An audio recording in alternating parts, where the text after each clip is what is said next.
Order!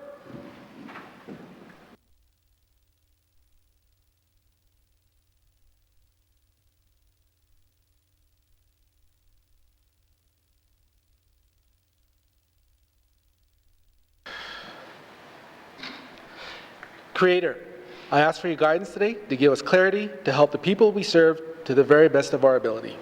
I ask that you help us maintain our resolve no matter what obstacles we may face. I also help that you keep our wits sharp and that we always keep our loved ones in mind while we do our work with every keystroke, pen stroke, with every word. Merci Cho.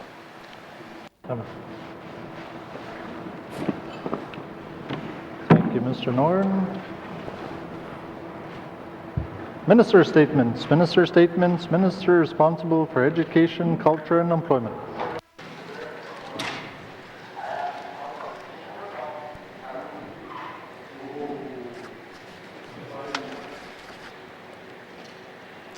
Thank you, Mr. Speaker. Mr. Speaker, 1 year ago, members of this House made the transformation of Aurora College into a polytechnic university a priority of the 19th Legislative Assembly. Today, I would like to provide an update on some of the progress that has been made towards this goal. Earlier this month, Aurora College released a 3-year strategic plan which sets out the vision, mission, values, and strategic direction that will guide the college's operations for the next 3 years and helps set the stage for key transformational changes. 2 of the 4 strategic pillars of the new plan are academic and research excellence and learning centered. In support of these pillars, Aurora College is introducing a Centre for Teaching and Learning pilot project that will promote academic excellence through the professional development of faculty and staff in the practices of adult education, instructional design, educational technology, and will promote proven ways to engage students in learning. The Centre will foster a learning-centered environment to help ensure student growth and success. It is a key step in strengthening the foundation of the college and transforming it into a world-class institution. Mr. Speaker, polytechnic universities provide hands-on technology-based programs that are often developed in collaboration with partners.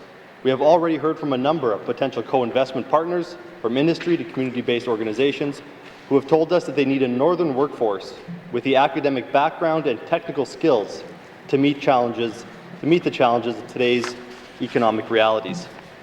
We will continue to foster these relationships and build these partnerships so that we can meet the needs of the labour market and our residents. To support transparency and meaningful engagement, we have engaged with Indigenous governments, campus communities, post-secondary and industry stakeholders, students, college employees, and the public on key aspects of the proposed approach. Engagement with Indigenous governments is being guided by our Indigenous engagement approach, which is grounded in the principles of the United Nations Declaration on the Rights of Indigenous Peoples and the Truth and Reconciliation Commission's calls to action. I have made a commitment to ongoing and meaningful engagement with Indigenous governments throughout the transformation. Mr. Speaker, the Polytechnic University will expand the scope of quality programming offered in each of our small communities and provide a clear path for Northerners to achieve their education and career goals. Understanding the benefits and limitations of online learning during the pandemic has strengthened the resolve of the college to transform into an institution that will meet the needs of the residents in all of our communities. Increased access means leveraging our network of community learning centres to ensure residents can get a foothold in the education system and receive more training closer to home. This will also allow the institution to better meet students where they are in their educational journey. This means, among other things, introducing laddered programming that allows students to begin their education at a level that is right for them, so they are able to build the skills and advance onto degree programs if they choose. Increasing access will also increase professional development opportunities across the territory that will empower our residents to advance in their careers and help build northern jobs with northerners. As the Polytechnic University emerges from transformation, it will be stronger, more accessible, and have more programs, which will attract more students from the Northwest Territories and beyond. This investment in the education of our residents is an investment in our territory and its future. Thank you, Mr. Speaker. Thank you, Minister. Minister statements. Minister statements. Minister responsible for infrastructure. Mr. Speaker, the 19th Legislative Assembly has identified making strategic investments that connects communities, expand the economy, or reduce cost of living as one of its priorities. This includes a focus on the Mackenzie Valley Highway, the Slave Geological Province Corridor, and the Tulston Hydro Expansion Project.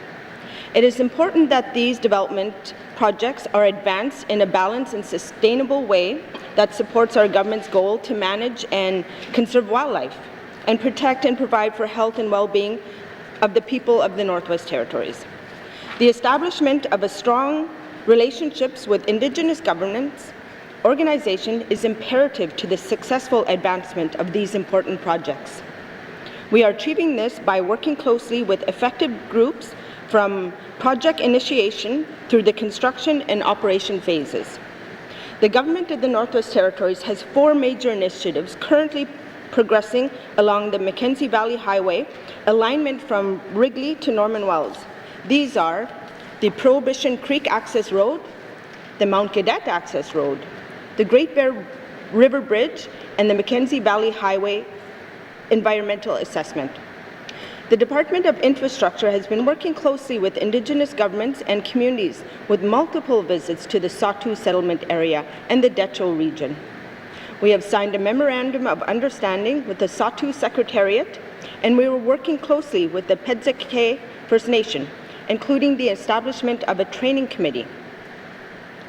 Mr. Speaker, the regulatory applications have been filed for the construction of both the Prohibition Creek Access Road and the Mount Cadet Access Road, with a plan to start construction in 2021. The next major step in the Mackenzie Valley Highway Environmental Assessment is filling the developer's assessment report. The department is gathering data and completing studies with the target of submitting the report to the Mackenzie Valley Review Board before the end of 2021-2022 fiscal year. The construction of the Great Bear River Bridge will increase our infrastructure's resilience to climate change by providing an all-season alternative ice road crossing at the Mackenzie River and the Great Bear River. In 2018, engagement and consultation for this project began with public engagement sessions in all 5 Sawtoo communities on the route selection and design of the bridge.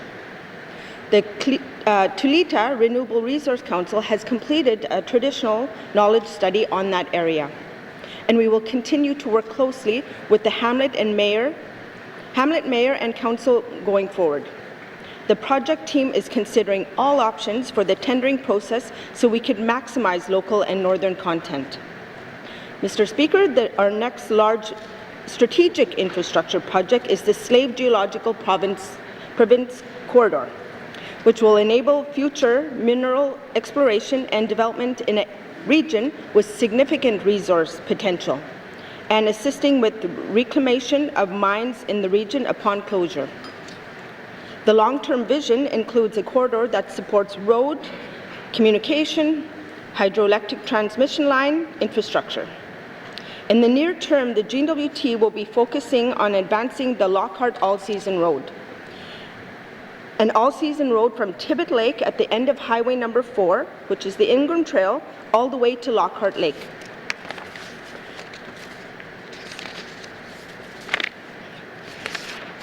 Building partnerships with Indigenous governments is crucial in the success of this important project. Establishing a Memorandum of Understanding with Indigenous governments and organizations would set the stage to begin collective development of a project plan that would not only chart a path forward, but would also help Indigenous partners to identify and prepare in advance for opportunities the project will present for contracts, jobs, and training. Mr. Speaker, finally, the Tulston Hydro Expansion is the most promising option to reduce greenhouse gas emissions and provide renewable energy to the territory. The new generation and transmission infrastructure will provide stable, drought-resistant, and accessible combined system for 10 Northwest Territories communities. It will also position existing and future resource development projects to use clean energy to support the more sustainable economic growth while reducing fossil fuels and meeting the Northwest Territories' environmental commitments under the Pan-Canadian Framework on Clean Growth and Climate Change.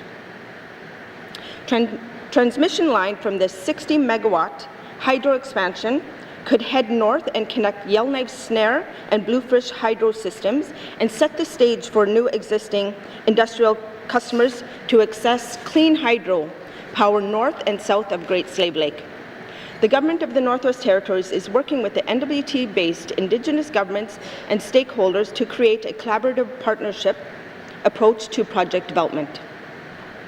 To assist with that work, the federal government allocated $18 million over 3 years from the Crown Indigenous and Northern Affairs Canada to advance the Tulston expansion project. Part of that funding is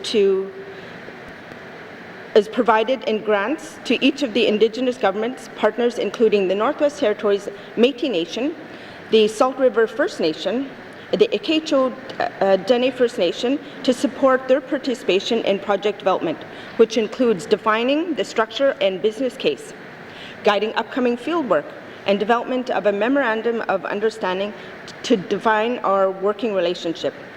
We continue to work with other affected parties to address their concerns and find a way forward on the project. Mr. Speaker, in summary, the Department of Infrastructure has and will continue to work closely with Indigenous governments and organizations while we advance our many projects to connect our communities. While we do sometimes have tough issues to discuss and resolve, we are working with our partners to ensure that as much of the benefits on industrial development stay right here in the home that benefit Northerners. Queen Naini, Mr. Speaker. Thank you, Minister. Minister statements, member statements. Member for Hay-River South. Thank you, Mr. Speaker. Mr. Speaker, every year during spring, the town of Hay River prepares for flooding. Although the town has not experienced flooding as it did in '63, which forced the relocation of many to higher ground. The flooding that year caused such devastation to the West Channel and Old Town that homes were damaged and residents were forced to relocate to what is now the new town. This year, as in other years, the town was once again prepared. Luckily, flooding never occurred and the residents in their homes were spared. However, this fall has been different. The Hay River and the Great Slave Lake experienced high water levels throughout the summer and into the fall. The town found itself on a water advisory alert for much of it. Mr. Speaker, within the town boundaries of Hay River and extending along the shores of Great Slave Lake, we find private-run tourist facilities, water treatment plants, the airport runway, residential homes, and public beaches. We anticipate flooding in the spring. This year it came in the fall. This was due to the higher than normal water levels in the lake, combined with severe north winds. The shores were battered by the waves, and some of the private infrastructure experienced damage. Mr. Speaker, those impacted are asking where the support was during this emergency. In the Emergency Management Act, it states that under the direction of the Minister, the Emergency Management Organization shall lead the government of the Northwest Territories in the coordination of emergency management activities and support the emergency management activities of local authorities.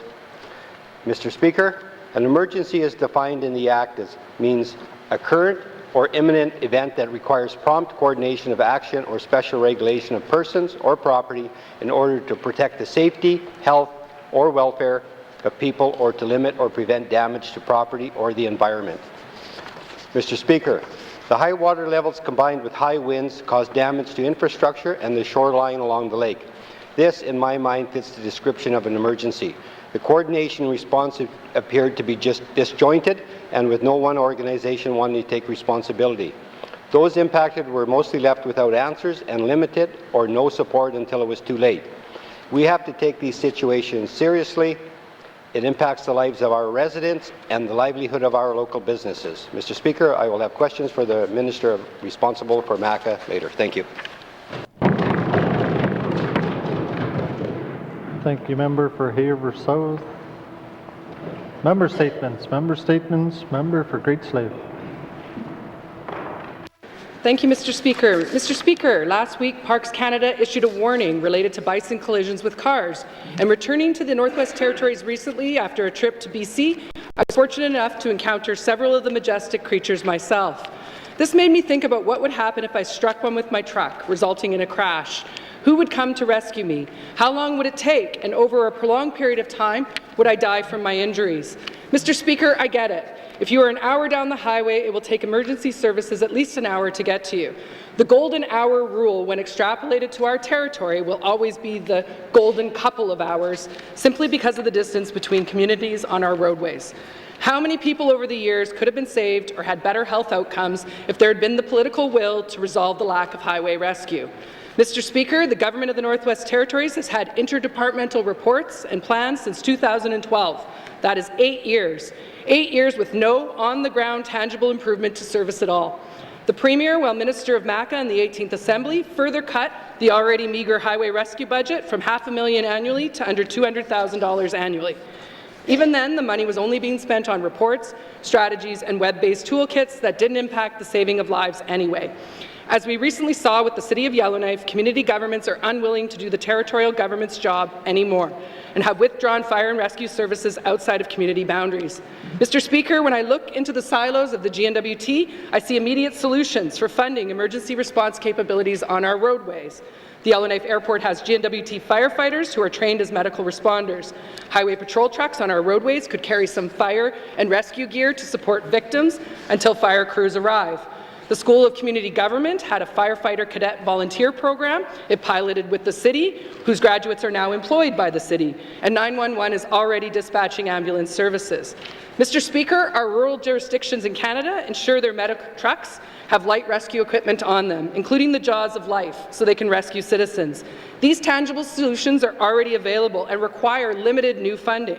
There must be a political will to get it done. Mr. Speaker, I propose using some of the huge pot of capital funding to purchase a combination fire rescue truck to be placed at the Yellowknife Airport for fire and rescue services along the Ingram Trail. Over the next few years, use the highway rescue budget of $200,000 to purchase combination medic light rescue units for the communities. The first should be placed at Yellowknife Airport. Mr. Speaker, I seek unanimous consent to finish my statement.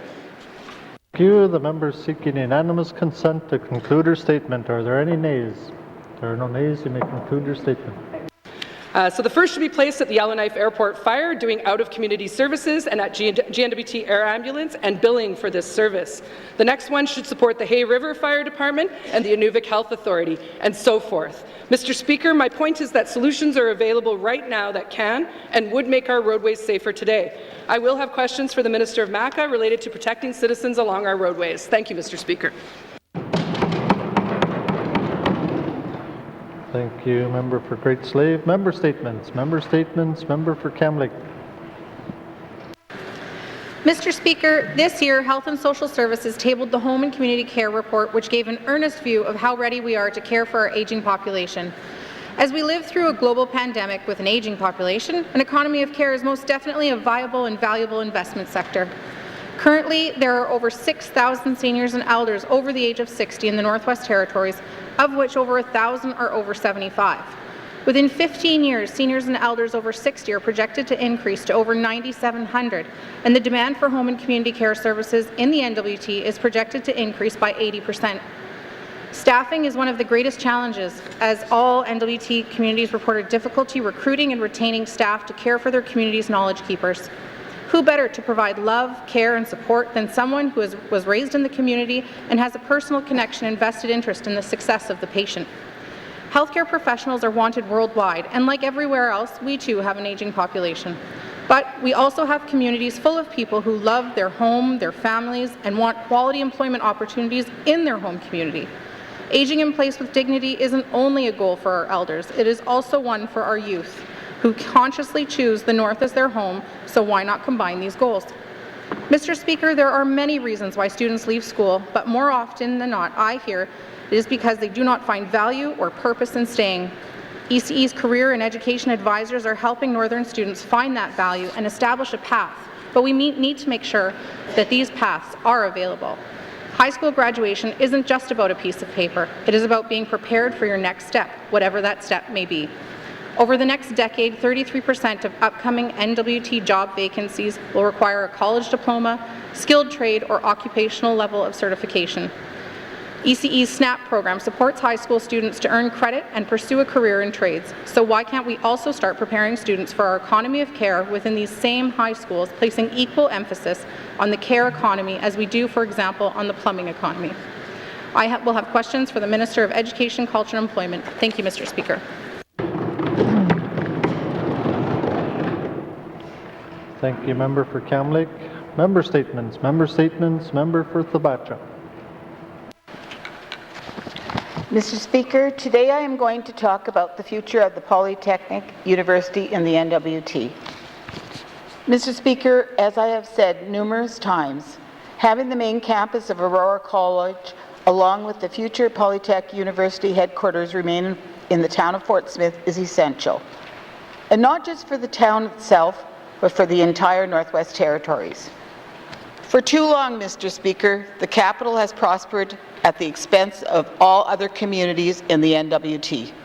It's true there are divides in this House on many issues, but by far the issue that causes the most division is deciding what Yellowknife gets in exchange for something else in the budget.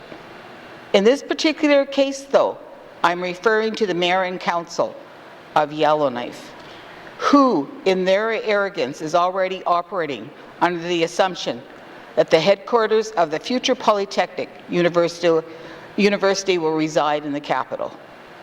Well, Mr. Speaker, as MLA for Thabacha, home of the current main campus of Aurora College and home of the education capital of the territory, I take issue with the city's current approach on this matter.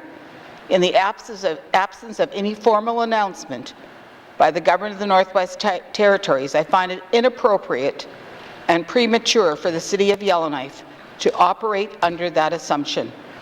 Mr. Speaker, given the extent of the external movements outside of EC&E on this subject, I think it would be prudent the Government of the Northwest Territories to make the announcement soon so that the future headquarters of the Polytech University remains in Fort Smith. Mr. Speaker, the three recently published documents by the Department of EC&E regarding governance, research, specialization, and the Department's three-year Aurora College strategic plan are all good first steps of the Polytech University transition. However, Mr. Speaker, as we move forward on this topic, I would like to once again remind this House of the great historical legacy that the educational facilities of Fort Smith have brought to the Northwest Territories. For example, most well-known northern politicians, professionals, and a highly educated workforce have attended school in Fort Smith, including former premiers Bob McLeod, Steve Cackfee, our current MLA Michael McLeod, our former MP Ethel Blondin Andrew, and many current members of this House, among many others. Mr. Speaker, we cannot forget the historic legacy, education legacy that Fort Smith has imprinted in the fabric of the N.W.T. I will have questions for the Minister of EC&E at the appropriate time. Thank you, Mr. Speaker. Thank you, Member for Thabacha. Member statements. Member for N.W.T. Thank you, Mr. Speaker. Round 2 of COVID-19 pandemic has hit the north, Mr. Speaker, and the pandemic's hitting our small communities hard. While there's been no cases, the fears coming in from the TV, radio, and the news, it's really starting to affect leadership back home. While there's no case in the communities, and the Chief Public Health Officer has done good work. I'd really like to say that. Thank you for your work, Ms. Condola and Minister. They have done good work in our small communities, but most of all, my mayors and councils have been doing really good work as well, consistent. But the stress that comes with that, steady, every day, you're hearing it on the news coming out from the south, that keep everybody on edge. Communities are hurting, Mr. Speaker. And the people that they need help as we head into winter, our normal activities. Some people are not are trying to keep busy, but it's not able to happen because of the COVID-19 restrictions. We can't have our community feasts. You know, they do drive-thrus now for stuff like that back home. The kids aren't playing organized sports. School extracurricular activities are very limited or not happening at all. The small communities do not have resources to help their residents. The increased demand on food hampers, people need assistance to get out in the land. Families need help paying for the internet bills, which have skyrocketed over this last few months, 7 months. Mr. Speaker, I represent the most isolated communities in the territory. There is no winter roads to Sax Harbour, Polituck or Olakuktuk to get cheaper groceries and what's needed to survive back home, like larger centres and towns. The community governments have to provide opportunities for help to socialise and get mental health breaks. When people don't have the chance, they turn to alcohol and drugs, Mr. Speaker. I'm asking this government, I'd like to know, what are we doing to support small communities, to run extracurricular activities for community hunts, to keep people busy, healthy, and I'll have questions for the Premier at the appropriate time, Mr. Speaker. Thank you. Thank you, member for the N.W.T. Or member statements. Member statements. Member for Nuvik Twin Lakes. Thank you, Mr. Speaker. Mr. Speaker, I have heard about the replacement of the Nuvik Airport and the runway extensions for a few years now. This past year, I observed the demolition of the old hangar where the new airport is supposed to be built. Mr. Speaker, in December, I reached out to Infrastructure Department for a briefing on all the projects that are planned for Nuvik. As a new MLA, I wanted to be informed of what was going on, and I specifically requested what would be happening at the Nuvik Airport. With no answers or information, I ended up just attending a public presentation on the airport and the design. To this date, I still have no response on exactly what is happening and when we will begin to see progress with this new airport project. Mr. Speaker, we have all heard loud and clear that we need to ensure that we invest in our local economy with the COVID-19 pandemic, this is more important than ever to keep our businesses going. Mr. Speaker, with this project, if all the work stays local, which can be done with the will of this minister, it will keep the residents of my community working and the money staying in the north. I will have questions for the Minister of Infrastructure later today. Thank you, Mr. Speaker. Thank you, member for the Nuvik Twin Lakes. Member statements. Member statements. Member for Frame Lake. Merci, Monsieur le Président. I made a statement about Thai-Dene Nene in February and need to follow up as progress seems to have come to a halt.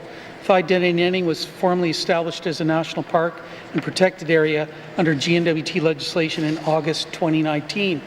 N.W.T had to be dragged into the arrangement and resisted it at almost every step. Hopefully this new cabinet will take a much different approach to protected areas and the long-term sustainability they can bring, especially for smaller communities. There is still no regulation to formalize the establishment for the N.W.T portion under the Protected Areas Act, and no regulation under the Wildlife Act that would establish the wildlife conservation area as part of this network. There's no management boards, no long-term funding, no management plans. These are not insignificant items, and there seems to have been little progress, though, since February, and very little public communications. The so-called public registry for the Protected Areas Act on the Environment and Natural Resources web page does not meet the basic legal requirements of the legislation. I have no doubt that the great staff at ENR are busy with conservation planning, but there is little evidence of any progress on the public registry such that it is. There is nothing in the public registry that indicates there have been any notices provided on the establishment of any protected areas, no notices to land use planning boards or renewable resources boards, or anything on the recruitment of management board members. This public registry was meant to be a single window access point for information to ensure transparency and accountability around protected areas. A framework needs to be developed quickly, especially once management boards are established, as virtually all of their documentation is meant to be public. There's nothing in the ENR budget I could see for 2020-21 for the establishment of a real public registry, the type that was contemplated during the development of the legislation. Meanwhile, ITI has secured additional resources for a mineral administration and registry system. This government has devoted minimal resources to the management of protected areas, and there is a huge gap between public commitments and political will. We need a new approach, Mr. Speaker. I'll have questions later today for the Minister of Environment and Natural Resources about this government's commitments to building a conservation economy and fulfillment of its obligations with regard to Thai-Dene and the Protected Areas Act as a whole. Must see, Mr. Speaker. Thank you, member for Frame Lake. Member statements. Member for Yellowknife North. Thank you, Mr. Speaker. This past Monday, the Minister responsible for infrastructure gave this House an update on our 2030 energy strategy. And I would like to thank the department for all the work they are doing, and I would like to thank the Arctic Energy Alliance for all the great work they are doing. Specifically, I'm a huge fan of the wood stove program. For some reason or another, we started building houses in communities and we didn't put wood stoves in them. And this was a mistake. Now we have this program where Canadian manufactured wood stoves make their way up the Mackenzie, they make their way back into people's houses. It creates community woodlots, it creates jobs. It is a very simple way of heating. And Mr. Speaker, we must build on that. We must build into more pellet boilers. We must expand into wood chips. There is so much work to be done in this area. Section 4 of our 2030 energy says we will increase the share of renewable energy for communities by 40% by 2030. Mr. Speaker, the short-term goals in that section, unless something rolls out in the next 6 months, are far behind. I believe we need a system-wide rethink on how we heat people's houses to get the North off of diesel.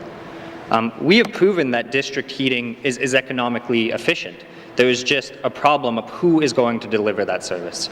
Right now, we have asked many of our community governments to essentially step into being a utility and provide district heating systems. However, they don't have the resources to begin with, let alone to expand into being a utility to provide district heating.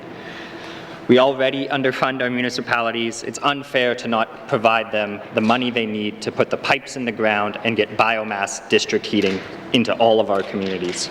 Mr. Speaker, we need a strategy to find the most cost-effective way to heat all of our communities on biomass, to make sure that biomass is harvested as close as possible to the community and truly build an economy in those communities that gets us off of diesel.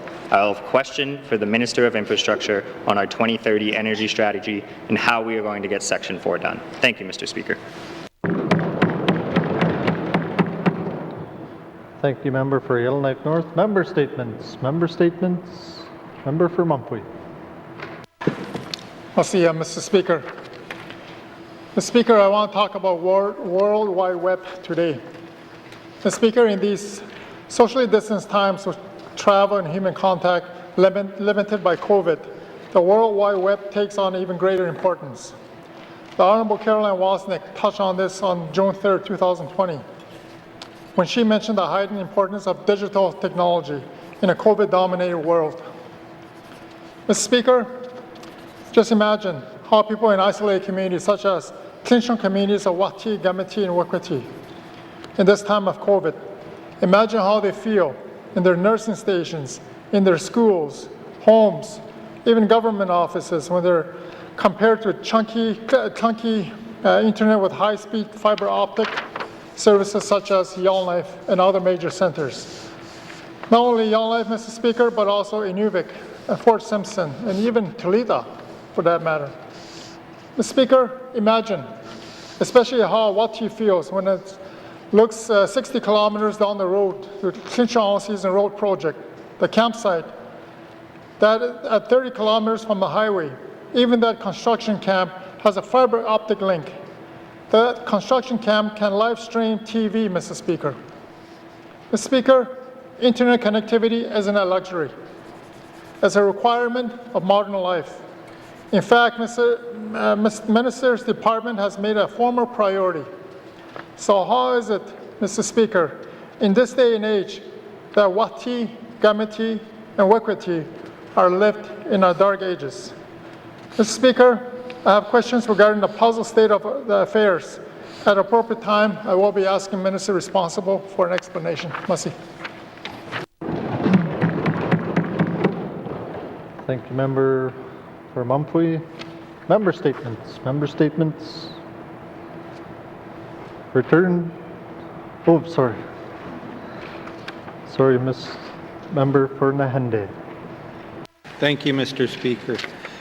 Mr. Speaker, Lena Moses Peters passed away in her home in Wrigley with her family by her side on July 9th at the age of 66 after losing her battle with terminal cancer. Lena was a very traditional woman who was able to look after herself and family in the wilderness. She was very proud of this fact. Lena embraced her culture and traditional teachings she received from her mother and grandmother. She passed this knowledge on to her own children, which they are very grateful for.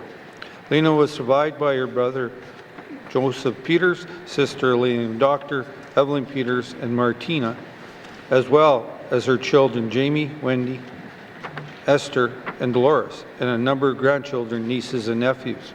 The disease came upon her quick, but the family would like to thank the Stanton Hospital staff for looking after their mother and showing all the kindness to her and her daughter, as well the Fort Simpson Health Centre for helping in those last days of her life. Lena is now with her husband James Moses in a better place, washing down on the Moses Peters family. I'd like to offer my sincere condolences to the Peters and Moses family. Thank you, Mr. Speaker. Thank you, Member for Nahende. Our thoughts and prayers are with the family as well. Member statements. Member statements. Returns to oral questions. Returns to oral questions. Recognition of visitors in the gallery. Member for Tunade-Welday. Mr. Speaker, today I'd like to recognize my CA from Denis-Nucois, Lorraine Villeneuve, here to visit. She just drove into town and to show her around and the building, and she's already met a few of the members here, so I'd like to welcome her to the ledge today.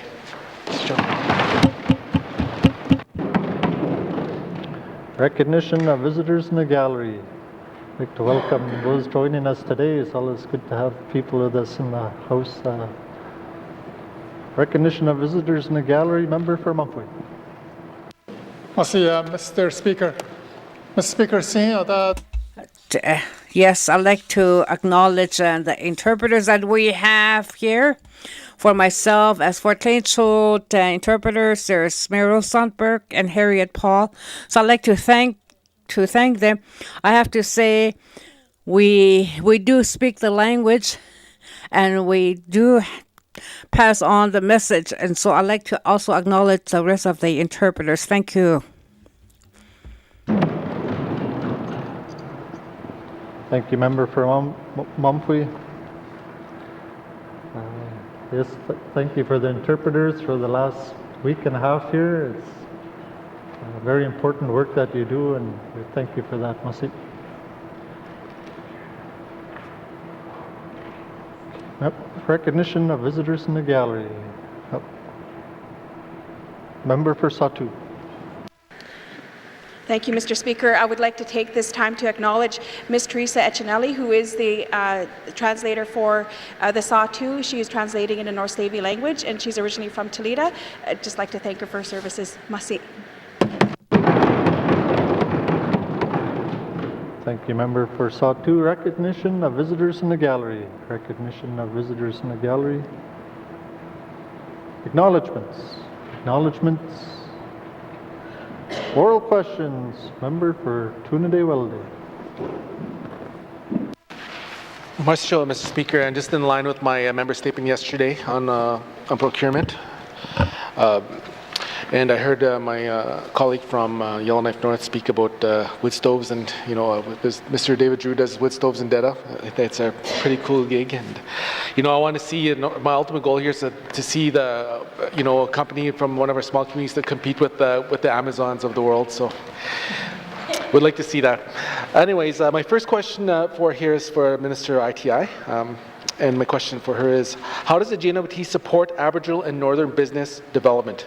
Furthermore, what extra support is available to help build capacity in this sector? Mr. Speaker. Thank you, member for Tuna de Wilde, Minister responsible for Finance. Thank you, Mr. Speaker. Mr. Speaker, that's in the interest of having only 59 minutes, I'll try to be a bit brief. It's a huge question.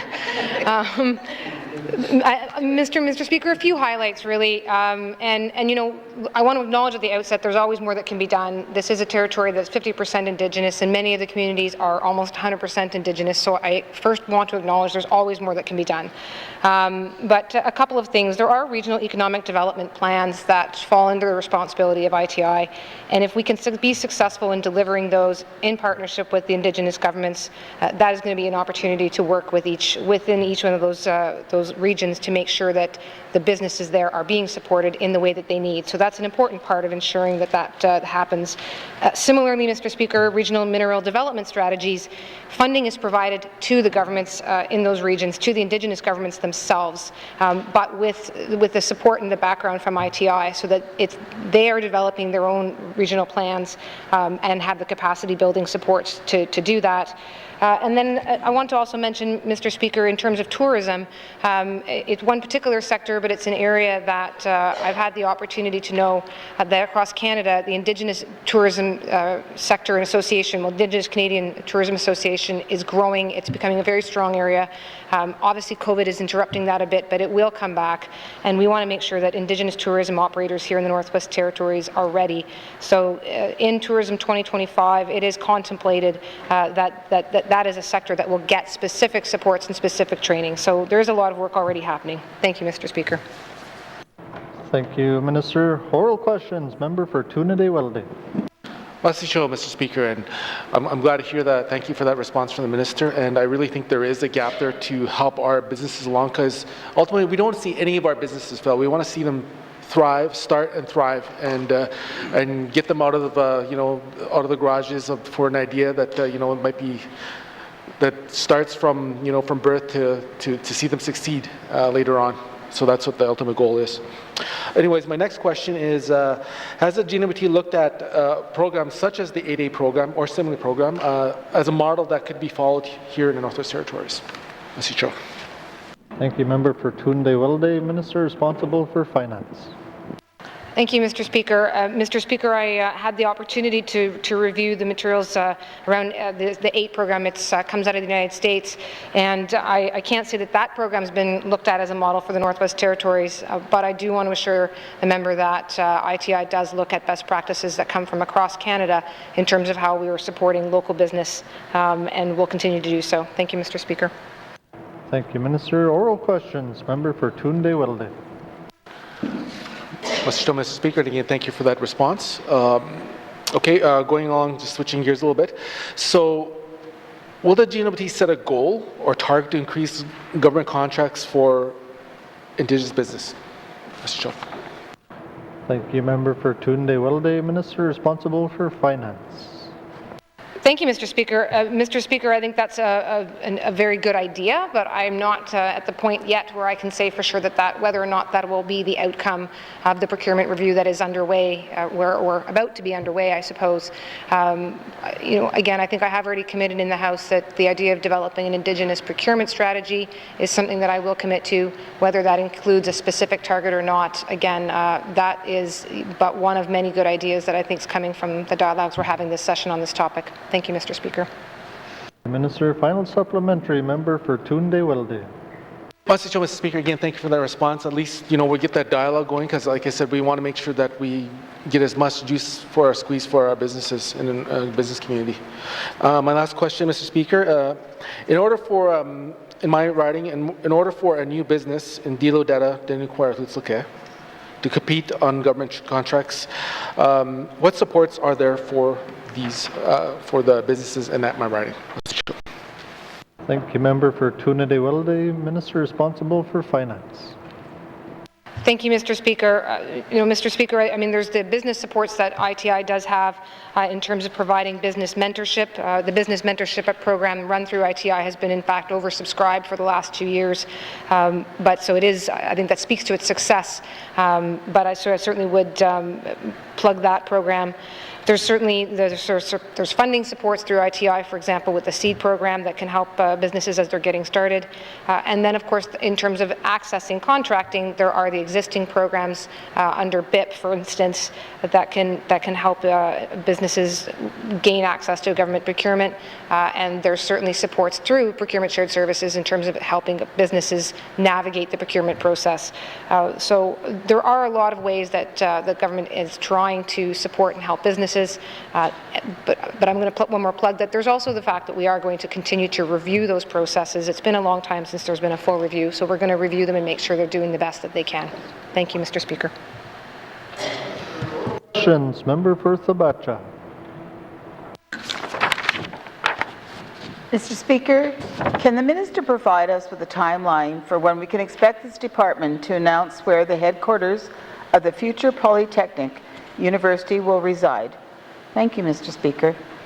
Thank you, Member for Sabacha. Minister responsible for Education, Culture and Employment. Thank you, Mr. Speaker. Since February, I've been talking about an implementation plan that I'm going to be releasing that will lay out the path forward to the final transformation to a Polytechnic University, and I'll be releasing that in the coming weeks.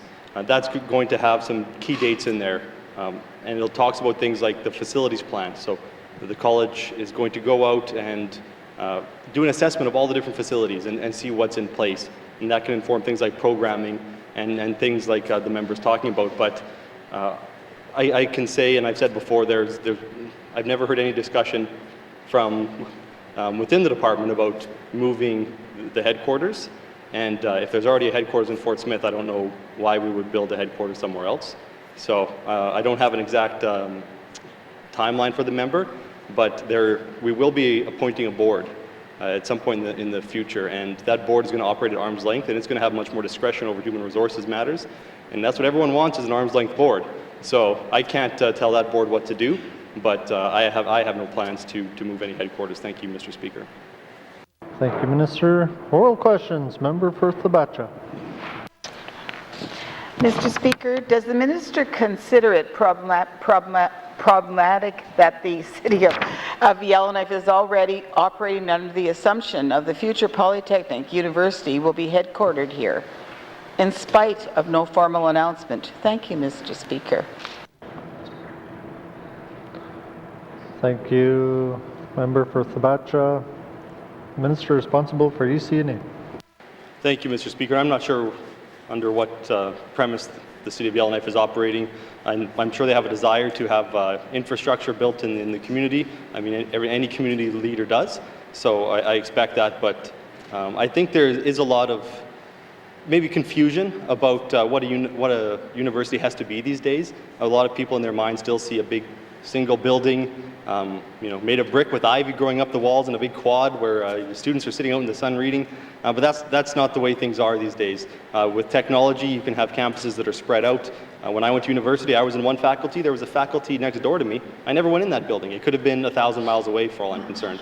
So I think that I want to dispel the notion that a Polytechnic University is going to be one single campus in one single community. It is the plan is to strengthen all of the campuses in the territory and the community learning centres and the presence of the college in all communities. Thank you, Mr. Speaker.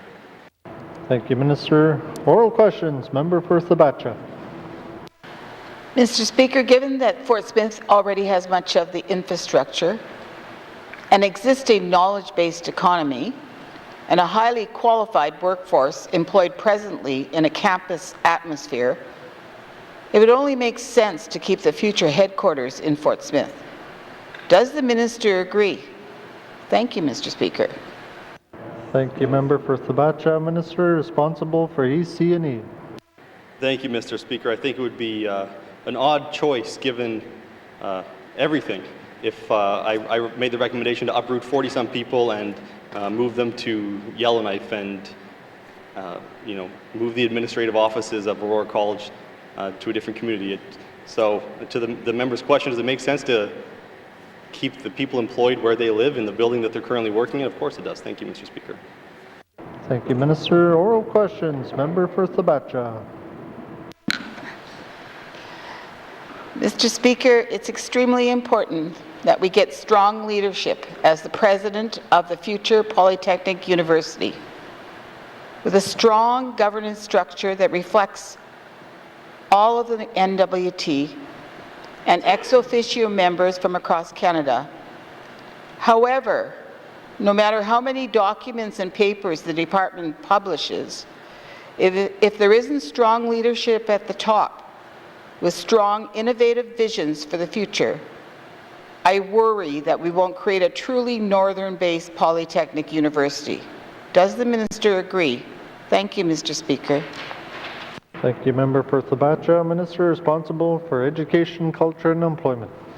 Thank you, Mr. Speaker. There's only two ways organizations become successful: strong leadership and dumb luck, and I'm not going to bank on dumb luck. So I agree that we do need strong leadership. The current president of Aurora College, I believe he's doing an excellent job. Right now, we need to strengthen the foundation. There needs to be real organizational fortification, and that is moving along very well, and I've been very happy with what I've seen. Once there's a board of directors, board of governors appointed, then they will use their knowledge and their vision, frankly, to find a president that they believe is suitable. And that the board of governors will also play a very important role. For those of you who've read the governance paper, you'll know that we're proposing to have a board based on competencies, things like financial expertise, legal expertise, marketing expertise, experts on reconciliation, people with experience in post-secondary. So I think that leadership at the board level is going to help ensure success as well. Thank you, Mr. Speaker. Thank you, Minister. Oral questions. Oral questions. Member for Nuvik-Twin Lakes.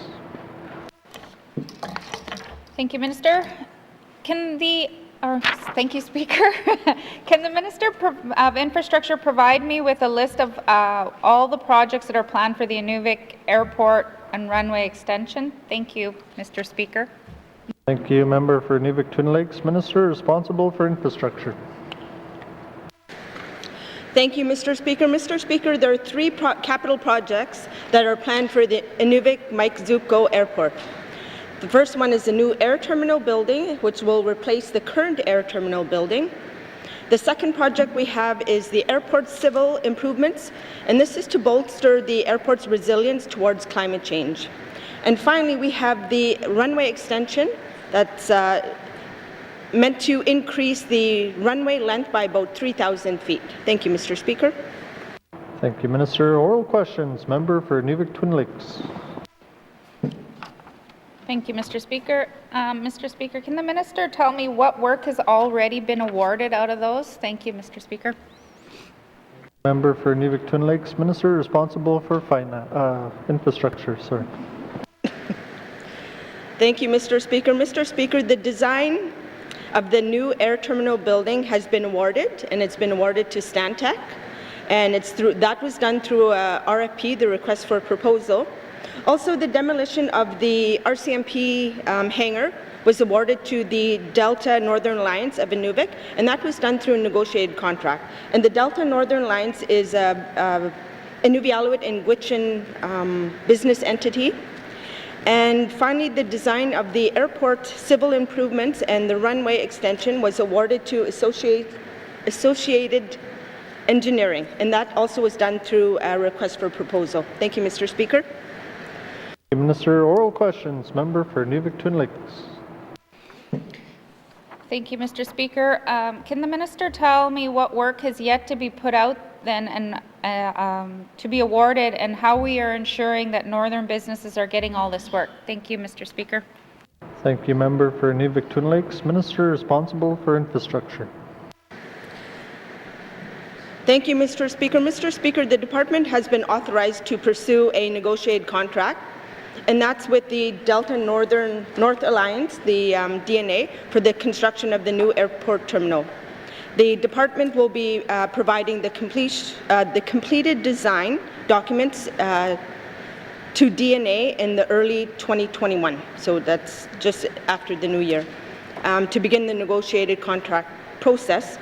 The runway extension is 100% federally funded project.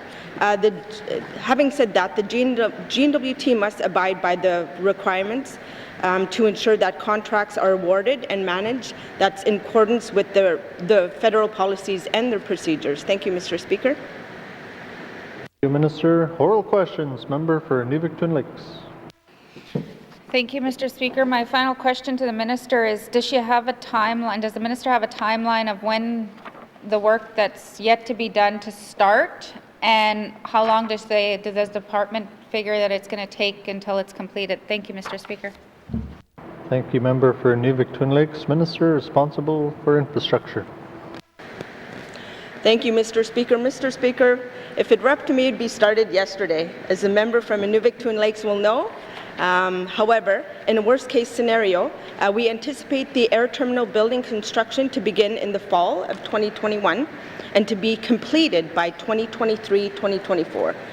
So we also anticipate the pre-construction work, which is called the granular production, for the civil improvements to begin as early as February 2021, and the construction to be expected to be completed by 2022. Currently, there's no funding agreement in place for the construction of the runway extension. However, the Department of Infrastructure is anticipating discussions with the Department of Defense next month. November 2021. Thank you, Mr. Speaker. Thank you, Minister. Oral questions. Oral questions. Member for N.W.T. Thank you, Mr. Speaker. Today, my questions for the Premier. Mr. Speaker, what is the N.W.T doing to help communities in the extraordinary funding for additional services required through this COVID-19 pandemic with extra services? Under our community governments are already underfunded, so the extraordinary funding additional services communities are having to take on by themselves, like food hampers, funding for the community hunts, for increased recreation, for department funding. Is there any help from the government through the, COVID fundings? Thank you, Mr. Speaker. Thank you, Member for N.W.T. Honourable Premier. Thank you, Mr. Speaker. Put my glasses on. There's a number of departments that actually provide support. I'll start with a couple. The ENR offers a Take a Family on the Land program that's new to help people because of the COVID-19. There's also the COVID Regional Training Mentorship and Support Program that again is on the land for people to access. MACA has quite a few things. MACA received I believe, $1,583,000 to distribute to sports organizations so that they could continue with services and make sure they were sustainable throughout the pandemic. They also provided community governments through the Sports Canada Fund, is my understanding, to support things like to the community governments to support things like outdoor events, staffing, repairs, pretty flexible in that programming. I know that, Mr. Speaker, that some of the organizations and governments and are a little bit unclear on what they can do and what can't do. And so my recommendation is, if you're not sure and you want to do a thing, reach out to Protect N.W.T or 811 and we'll link you in and make sure that all organizations understand what limitations they have because of the CPHO orders and what they can do to support their community members. Thank you, Mr. Speaker. Thank you, Honourable Premier. Oral questions. Member for N.W.T. Thank you, Mr. Speaker. Thank you, Madam Premier, for that. What is our N.W.T doing to help the people with new expenses? There are tablets for students. I know we talked about a month and a half ago, we had a meeting, nightly meeting, and they bought like 1,650 Chromebooks.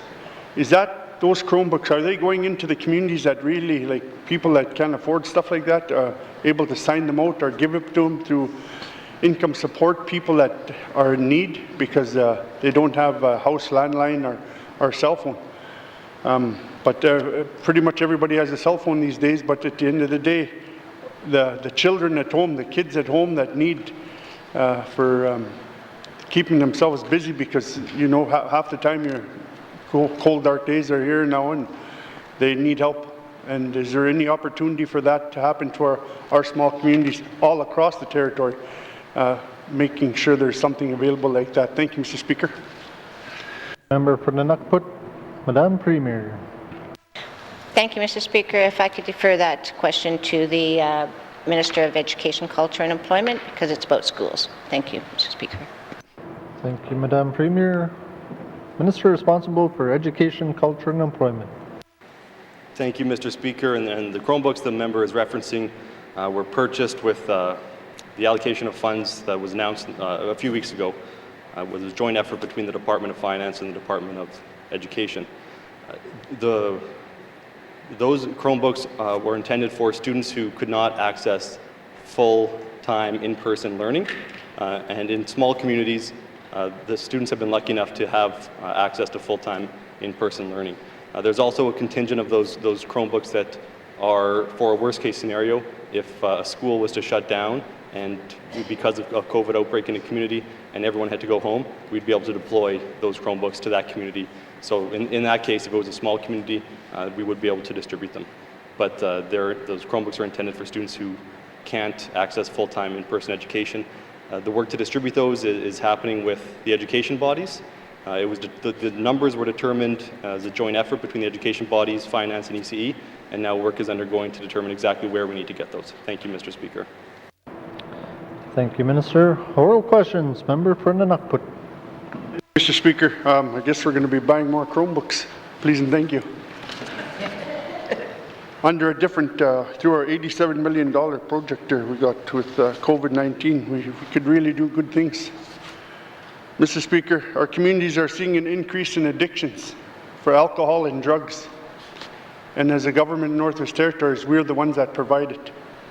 Is there any way that I guess we could get as MLAs like to bring in people to come and help people with addictions? Like I said, you know it as well as I do. Dark days ahead, it's cold, 55 below some days, 50 below. What are you going to do? You're going to stay inside. And basically that's, you know, 3-4 months. We need to help the people that are struggling with addictions. We need to provide AA. We need to provide any kind of 1-800 number call-ins, or what I used to do is bring people with me into the communities, but you'd be there for like 2 days, but that's not long enough to come in and like suicide prevention workshops to help our youth, to help everybody that really need it right now. COVID-19, it's a new lifestyle that we have to try to work together for the people. So if we could get something like that done, extra funding for the communities that they could access to bring people in from pound makers or something like that, that could help. Thank you, Mr. Speaker. Thank you, Member for the N.W.T. Honourable Premier. Thank you, Mr. Speaker. Again, that is a better question for the Minister of Health and Social Services. If I could defer the question to that Minister. Thank you, Mr. Speaker. Thank you, Madam Premier. Member or Minister responsible for Health and Social Services. Thank you, Mr. Speaker. Mr. Speaker, the Department of Health and Social Services has a range of programs and services that will assist people in small communities with their mental health. The Child and Youth Community Counselors program is available through the schools to people from the community. It's just a matter of calling and making an appointment. So that's right on site. For people who don't want to meet in person, there is virtual care appointments that are available. Of course, that goes back to needing some technology and a broadband availability to access that. There are also apps for phones. I've looked at a couple of them. One's called 7 Cups, another one's called Breathing Room, and they maybe more oriented to younger people than someone my age, but they look very interesting, very solution focused. There is the N.W.T helpline, which is available 24/7, that will assist people with any kind of an issue that they want to raise. Of course, Tuck also has a family violence shelter, which is available to anyone who feels they need to leave their home and seek emergency shelter for a period of time. So there's a range of things, and if the member would like Tuck specific phone numbers and contact people, I can produce that for him. Thank you. Thank you, Minister. Oral questions. Member for N.W.T. Thank you, Mr. Speaker. Mr. Speaker, I know every one of those people she's talking about, so I don't need their number. I need help in regards to providing that service with the member, with the minister. Tuck's one, but I have Sax, Harbour, Paultuck, and N.W.T, most northerly communities across our territory. We need help. That's what I'm asking for. You know, during the first few months of this pandemic, we had phone calls once a week with our mayors. You probably took part in them, and with your communities, I took part in them with my mayor of Tuck and Sax and Ulu and Paultuck. Are we still able to start having those meetings? And we had the RCMP, the DEAs, people that were ready to respond to somebody who ended up with COVID-19. Are they still going to start? Are these meetings still happening? And when, if not, when are they going to start back up? Because we are in round 2 of COVID-19 and people are scared, Mr. Speaker, and people are asking. Thank you. Thank you, Member for N.W.T. Honourable Premier. Thank you, Mr. Speaker. That is a question for the Minister of Municipal and Community Affairs. If you can defer it there. Thank you, Mr. Speaker. Thank you, Madam Premier. Minister responsible for Municipal and Community Affairs. Thank you, Mr. Speaker. I just hearing the members' comments and the questions that are coming out of them, and I do understand that COVID-19 has really brought us to a different level and brought us to a different way of administering and caring for our people as well. Right now, the Department of Municipal and Community Affairs, we do meet with the mayors and chief on a monthly basis. We've decreased those meetings because of the numbers of COVID coming into the Northwest Territories has not increased, but right now we are going to be meeting with the Northwest Territories Association of Communities, and we will start increasing those meetings. So we will be communicating and bringing the hamlets and charter communities up to date as to what to expect as we go forward. And also we do work very closely with the Department of Health and also with the new Secretariat as well. Thank you, Mr. Speaker. Thank you, Minister. Colleagues, just a reminder to be wary of the time. We're only on the 5th one here, and we're over half the time, so keep your preamble short and your answers to the point. Okay, thank you. Oral questions. Member for Great Slave. Thank you, Mr. Speaker. Mr. Speaker, I have questions for the Minister of MACA as to the usefulness of years and years of reports and plans related to highway and out-of-community rescue services. Will the Minister commit to reviewing all of those reports and plans and having a tangible plan with the framework, with equipment to do the job ordered before April 1st? Thank you. Thank you, Member for Great Slave. Minister responsible for Municipal and Community Affairs. Thank you, Mr. Speaker, and thank you, Member, for your comment and your questions. As you know, we know that when we're developing in the Northwest Territories, we see a lot of the highways that are being constructed, and there is a need for safety as well, too, so we could work in conjunction with the communities and the hamlets as well. But not only that, but the jurisdictions outside of the municipal areas.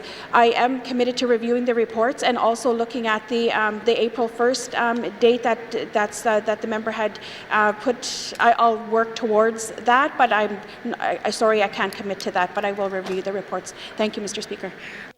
Thank you, Minister. Oral questions. Member for Great Slave. Thank you, Mr. Speaker. Thank you to the Minister. I'm more than happy to help her with getting to that April 1st deadline. Will the Minister agree to having MACA be the lead agency and work with Cabinet to ensure these siloed government departments doing bits and pieces of public safety will work together to get public safety done in a cohesive and immediate way? Thank you, Mr. Speaker. Thank you, member for Great Slave. Minister responsible for MACA. Thank you, Mr. Speaker. MACA is a priority.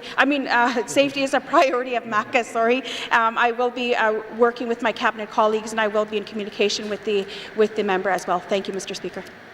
Thank you, Minister. Oral questions. Member for Great Slave.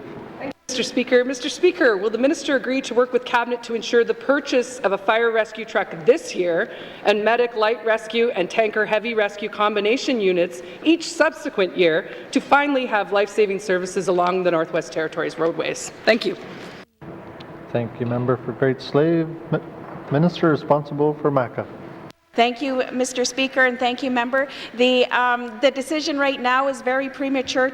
I need to look at the reports that have been created prior to this assembly, and I need to look at those numbers. But I will bring that. I will have that conversation with my Cabinet colleagues as well. Thank you, Mr. Speaker.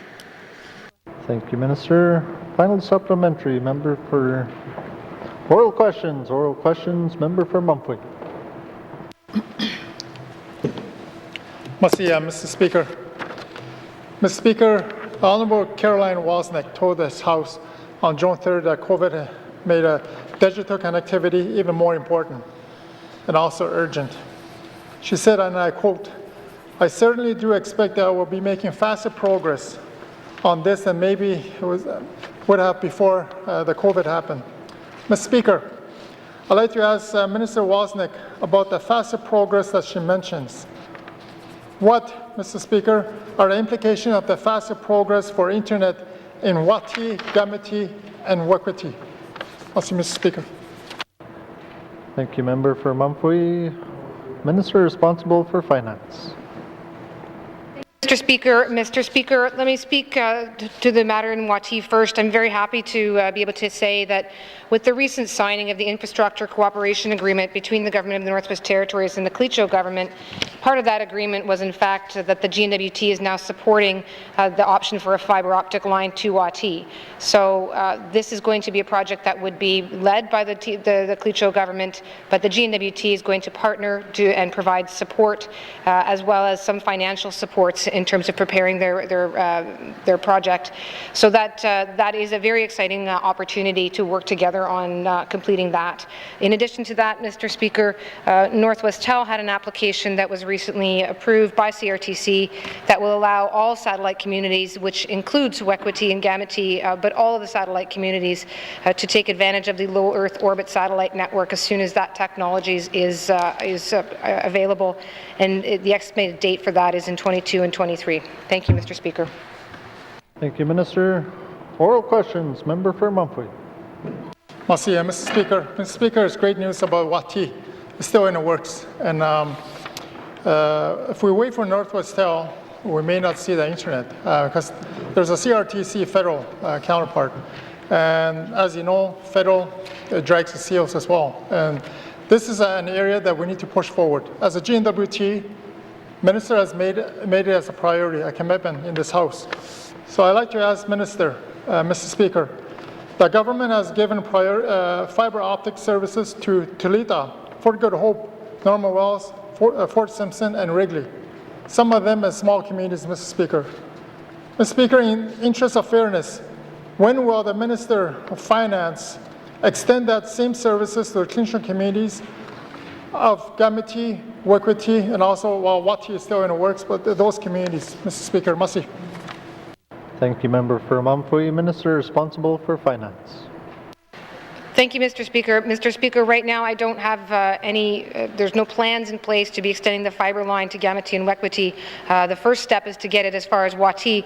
Again, and working in combination with the Clecho Government. It may well be that if we are successful in our applications to the federal government for their support and their funding in regards to that project, that from there we may well be moving on to N.W.T and YELLOWKNIFE. But, Mr. Speaker, we have to lay the first line first. So, thank you. Thank you, Minister. Oral questions. Member for Mumford. Mr. Speaker. Mr. Speaker, if we can find $82 million for a 12-kilometer fiber optic line down the Mackenzie Valley, I'm sure we can find that too for my region.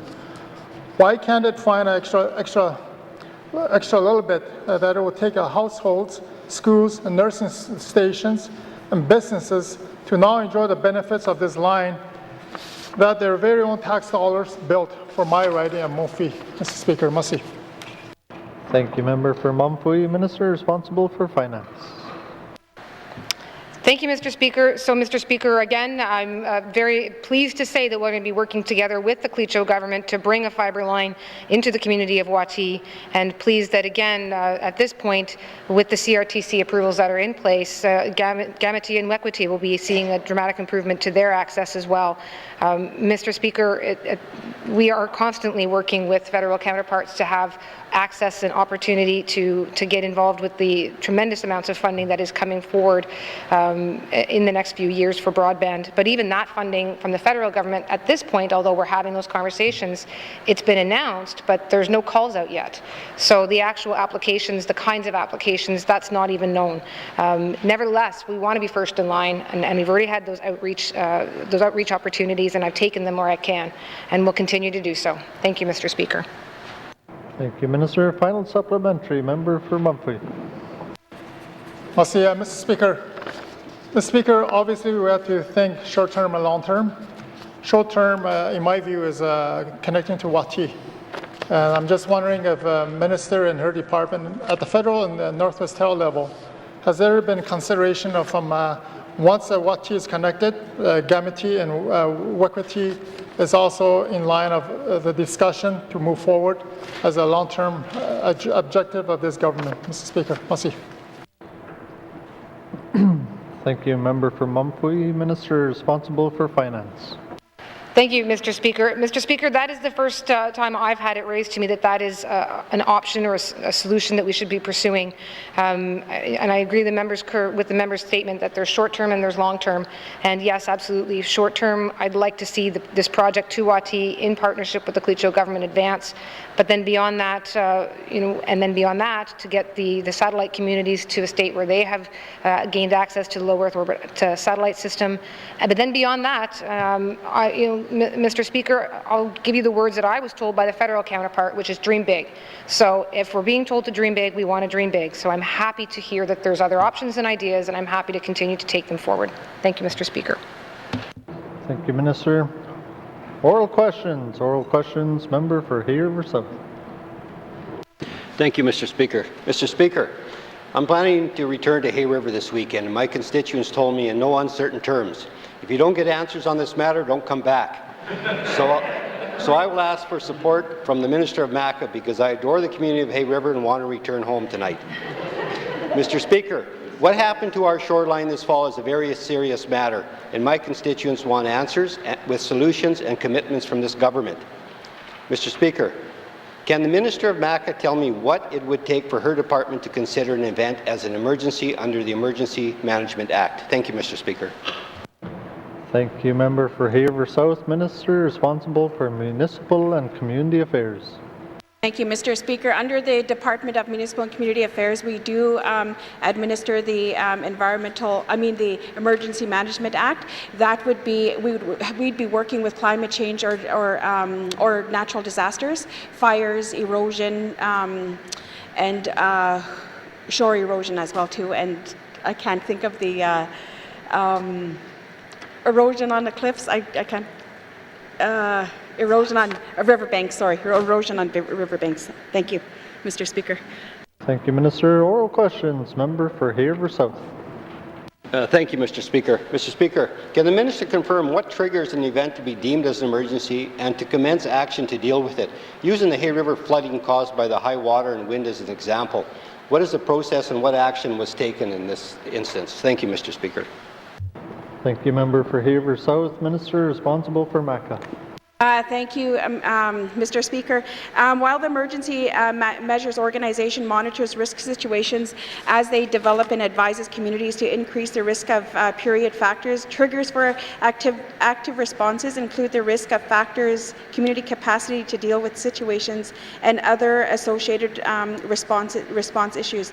The decision when it is activated would be the response of the N.W.T assistance. In normal, a decision and a discussion would be with the emergency management and the ENR for wildlife fires. Thank you, Mr. Speaker. Thank you, Minister. Oral questions. Member for Hay River South. Thank you, Mr. Speaker. Mr. Speaker, can the Minister confirm what supports can those impacted under an event declared as an emergency expect from this government? Is there financial support for rebuilding and flood-proofing? Thank you, Mr. Speaker. Thank you, Member for Hay River South. Minister responsible for MACA. Just specifically for Hay River, that I am familiar with the member's questions and with his comments as well, and that we did deal with a situation where we had high water levels in Hay River. The department did reach out to and did work with the town of Hay River as well. We did reach out to infrastructure to get material to work with the shoreline that was affected and the houses that were affected as well too. Right now, the South Slave District MACA office is working with the town of Hay River to complete a federal climate change and preparedness north funding program for flooding mitigation. Thank you, Mr. Speaker. Thank you, Minister. Final supplementary, Member for Hay River South. Thank you, Mr. Speaker. Mr. Speaker, will the Minister confirm that her department will commit to working with the Department of Lands, West Point First Nation, Hay River Métis Government Council, and the town of Hay River to develop a plan to secure the perimeter of the lake in the town of Hay River to address this issue in order to avoid future flooding and damage? We need this work done before next spring. Thank you, Mr. Speaker. Thank you, Member for Hay River South. Minister responsible for MACA. Mr. Speaker, those conversations are actually happening internally right now, and we will be working with the town of Hay River, and we are in communication with them in regards to the high water levels in Hay River. Thank you, Mr. Speaker. Thank you, Minister. Oral questions. Oral questions. Member for Kamloops. Thank you very much, Mr. Speaker. Mr. Speaker, the Department of Education, Culture and Employment currently has 5 career and education advisors serving all 33 communities. This role is to help high school students come up with a path that they want to take after high school, and to be able to lay that path out with them and get kids really excited about what they want to do. I've had the opportunity to speak with both people who serve in that role and kids who have taken advantage of that role, and it's a very positive relationship. So what I'm wondering is, what is ECE's plan to grow the career and education advisor role within the Northwest Territories? Thank you, Mr. Speaker. Thank you, Member for Kamloops. Minister responsible for Education, Culture and Employment. Thank you, Mr. Speaker, and I'd be happy to grow that program. I can't count how many times, just talking to members of the public, they've said that, my child didn't know what they wanted to do. They didn't have the courses they needed to graduate. I wish there was someone to help them, and I've been able to answer time and time again that we now have that. We have a program that was only accessible to students in about 6 schools in the territory. Most students did not have that access to career counselors. So this program, we had 6 counselors, and we added 3 more in this current fiscal year, and those 6 of those counselors have spread out to the regions. So we now have 2 in the Beaufort Delta, 1 in the Sahtu, 1 in the Detroit, 1 in the South Slave, and 4 that serve the Yellowknife and the North Slave region, so including the Detroit region. So looking forward, I'd be happy to add more of those positions if it's possible at some point, and expand the age range that they deal with. Right now, they work with students grades 9 to 12, as well as anyone age 18 to 24, whether or not they're in the labor market or they're in university or they want to get into the labor market. And I'd be happy to expand it so that we can get students access to the career and education advisors even earlier. But there's a lot of competing priorities, and there's only so much money to go around. So while it's definitely something I would like to do, we'll have to see where it lands in the grand scheme of things. Thank you, Mr. Speaker. Thank you, Minister. Oral questions. Member for Kamloops. Thank you very much, Mr. Speaker. Mr. Speaker, given that we know that our home and community care needs will be increasing by 80% over the next 15 years, and that due to COVID, Aurora College is currently offering its personal support worker program online, will ECE consider offering the personal support worker program to high school students? This would allow students in grade 11 and 12 to work towards their college diploma while also completing their high school diploma, preparing the student for a place within their local economy without having to leave their home community. Thank you, Mr. Speaker. Thank you, Member for Kamloops. Minister responsible for Education, Culture and Employment. Thank you, Mr. Speaker. And I like how the member thinks. I think that we need to be offering more programs than we are, increasing the number of programs that lead to careers and lead to employment soon after high school. But this is a program that's offered by Aurora College, and I can't tell the college what to do, but I will bring this information back to them. I know that they have been working with Health and Social Services and the Territorial Health Authority to expand delivery of the program outside of Yellowknife, and so it's being offered online as well. So it is being expanded, but it's not being offered in the high schools at this time. Thank you, Mr. Speaker. Thank you, Minister. Oral questions. Member for Kamloops. Thank you very much, Mr. Speaker, and I appreciate the Minister's comment about not being able to decide on programming from Aurora College. So I hope Aurora College is listening. So, will Aurora College consider integrating the personal support worker diploma courses for partial credit towards the first year of the nursing program so that the personal support workers can receive credit for what they have completed should they decide to return to college, and so that existing nursing students will be eligible for personal support worker positions as summer employment while they complete their nursing degree. As an aside, Mr. Speaker, this is currently a practice at Ryerson. Thank you. Thank you, Member for Kamloops. Minister responsible for EC&E. Thank you, Mr. Speaker. Another good idea from the member, but again, I don't do the programming at the college. Nonetheless, I do appreciate what the member's saying, and the college is moving towards a laddered approach where you can get your certificate and then move it into a diploma, degree, and so on. That's not currently possible with this personal support worker program. There's nothing beyond that. The credits don't transfer, and it would take some rejigging of the program in order to make that happen, especially considering that nursing is nationally accredited and there are stringent requirements. But that said, I'm happy to take this back to the college. Thank you, Mr. Speaker. Thank you, Minister. Final supplementary, Member for Kamloops. Thank you very much, Mr. Speaker. Mr. Speaker, along the same lines as making sure that high school students have all the opportunity in the world to, build their experience when it comes to whether it be economy of care or whether it's trades, I'm hearing from some employers that there is a concern that in order to qualify for the trades wage subsidy, that their apprentice needs to accomplish a minimum of 30 hours of work during the week. Some of the apprentices are high school students through the SNAP program and obviously cannot accommodate 30-hour-a-week minimums. And so I'm wondering if the program is willing to work with employers to reduce that minimum requirement, or if that minimum requirement is different when it comes to high school students. Thank you. Thank you, Member for Kamloops. Minister responsible for EC&E. Thank you, Mr. Speaker. The SNAP program, people participating in the SNAP program are already able to benefit from the wage subsidy program, so no change is needed. It's already happening. Thank you, Mr. Speaker. Thank you, Minister. Oral questions. Member for Yellowknife North. Thank you, Mr. Speaker. I'm appreciative of a lot of the work that the Department of Infrastructure is doing in regards to district heating and cogeneration. However, this is one of those situations where the technology exists in many jurisdictions. It's proven. It reduces greenhouse gas emissions. It makes heating bills cheaper, but it requires a system-wide rethink. It requires community plans to ensure that the largest facilities are clustered. It requires making sure our power plants are built next to our water treatment plants so they can share energy. And presently, that kind of coordination is not being done by the N.W.T.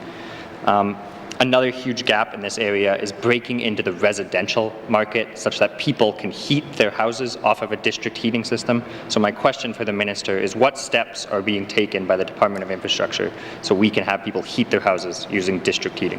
Thank you, Mr. Speaker. For Yellowknife North, Minister responsible for infrastructure. Thank you, Mr. Speaker. Mr. Speaker, we have a biomass district heating system for several apartment buildings in Yellowknife. The N.W.T has $15 million in combined grant funding until 2024. under the greenhouse gas grant program for governments to, and for buildings and industry that is available to support district heating system across the Northwest Territories. And the Arctic Energy Alliance also has funding to support biomass heating as well. Thank you, Mr. Speaker.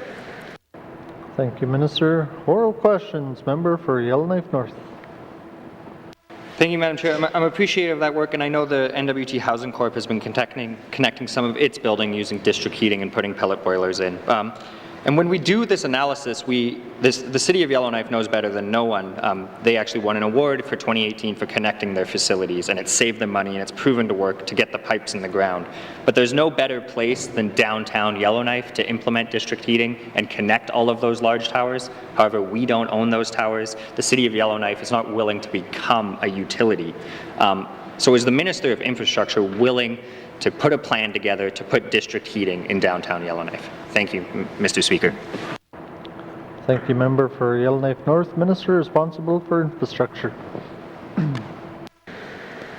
Thank you, Mr. Speaker. Mr. Speaker, I know the City of Yellowknife has looked at this, and they would be eligible for 75% of funding under the greenhouse gas grant program for governments if the city decides to undertake that kind of project.